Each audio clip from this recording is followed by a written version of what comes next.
আমাদের যে ভোট গণনা হচ্ছে সেটা এলইডি দেখার জন্য, এবং ওই সময় আমরা দেখতে পাই রিটার্নিং অফিসাররা চলে যাচ্ছিল। তো ওইটা অভিযোগ জানানোর জন্য গিয়েছে, কেন তারা চলে যাচ্ছে, এর বাইরে অন্য কিছু না। আমি গিয়ে জাস্ট ওখানে যিনি ম্যাম আছে ওনাকে জানিয়েছি যে না আমরা বের হয়ে চলে আসি। একই সাথে আশেপাশে যারা প্রার্থীরা ছিল তারাও ঢুকেছিল, অন্যান্য দলের যারা প্রার্থীরা আছে। এর বাইরে অন্য কিছু না। এটা সম্পর্কটা বলে রাখা ভালো।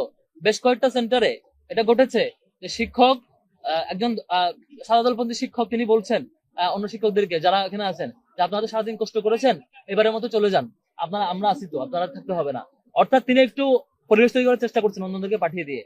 এরকম এরকম যখন ঘটনা ঘটেছে তখন আমরা সবাই মিলে কনসার্ন ছিলাম যে সব শিক্ষকরা আছে কিনা ইয়া করা। প্রত্যেক জায়গায় হয়তো আমরা পুলিশদেরকে ফোন দিয়ে চেক করা, জিজ্ঞেস করা আছে কিনা, সাংবাদিককে ফোন দিয়ে চেক করা। যেখানে সাংবাদিকরা পুলিশদের ফোনে পাওয়া যাচ্ছে না, সেখানে সাদিক ভাই সর্বোচ্চ 1 মিনিটের জন্য থেকে এটা কনসার্ন জানিয়ে চলে আসছেন, সেটাকে ইস্যু করছেন। আর ওনারা ঘন্টার পর ঘন্টা গেট ভেঙে ঢোকার চেষ্টা করতেছেন, সেটা ওনাদের কাছে ইস্যুই না।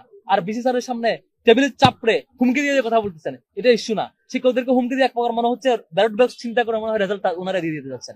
এরকম অ্যাপ্রোচ ওনাদের কাছে প্রবলেমেটিক না।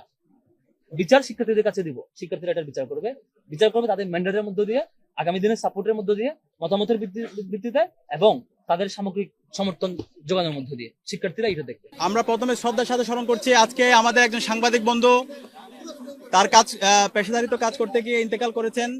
ইন্না লিল্লাহি ওয়া ইন্না ইলাইহি রাজিউন। আমরা আল্লাহর কাছে দোয়া করছি আমাদের এই সাংবাদিক বন্ধুকে আল্লাহ তাআলা জান্নাতুল ফেরদৌসের মেহমান হিসেবে কবুল করুক, আল্লাহুম্মা আমিন। প্রিয় সাংবাদিক বন্ধুগণ, আপনারা দেখছেন সকাল থেকেই আজকে ঢাকা বিশ্ববিদ্যালয়ে একটা উৎসবমুখর পরিবেশ বিরাজ করছে। গত 16 বছরে বাংলাদেশে আমাদের কোনো ভোটাধিকার ছিল না।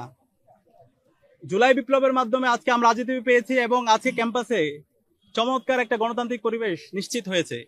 সকাল থেকে শিক্ষার্থীরা ক্যাম্পাসে আসছে, তাদের ভোট কেন্দ্রে যাচ্ছে, তাদের পছন্দের প্রার্থীকে ভোট দিচ্ছে এবং সেই উৎসব মুখর পরিবেশকে আমরা সবাই সেলিব্রেট করছিলাম। আমরা যখন সেলিব্রেট করছিলাম ঠিক সেই সময়ে আমরা দেখতে পাচ্ছিলাম আমাদের ডাকসু নির্বাচনকে বানচাল করার জন্য বিভিন্ন ধরনের ষড়যন্ত্র এবং চক্রান্ত হয়েছে। ইতিমধ্যে আমাদের জিএস প্রার্থী এস এম ফরহাদ সে ঘটনাগুলো ব্যাখ্যা করেছেন। আমরা দেখতে পেয়েছি সর্বপ্রথম ইউলেবে যে সেন্টার আছে সেই সেন্টারে পোলিং এজেন্ট যারা আছে এবং অবজারভার যারা আছে তাদেরকে ঢুকতে দেওয়া হয়নি